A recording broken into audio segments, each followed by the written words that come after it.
সাইদি সাহেব যদি তার সবকিছু বাদ দিয়ে শুধু শেষ বয়সে বলতেন আমি আমার স্ত্রীর কাছে পরিবারের কাছে থাকবো, আমি কিচ্ছু বলবো না, জালেমরা ওনারে জামায় আদরে রাখতো।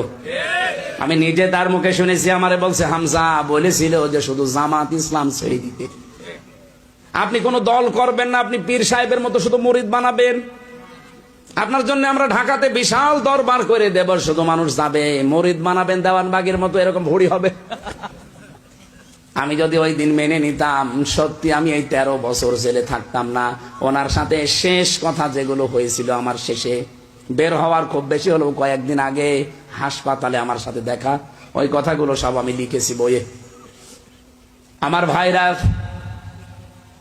যেন হুমকি ধামকি না, আমাকে মেরে ফেলা ছাড়া ইসলামী রাজনীতি থেকে আলাদা করতে পারবেন না।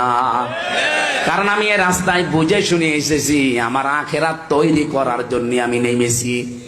আমি জানি নামাজ পড়লে আখেরাত তৈরি হয়, রোজা রাখলে আখেরাত তৈরি হয়, ইসলাম এই সমাজে প্রতিষ্ঠা করার চেষ্টা করার রাজনীতি করলেও আখেরাত তৈরি হয়।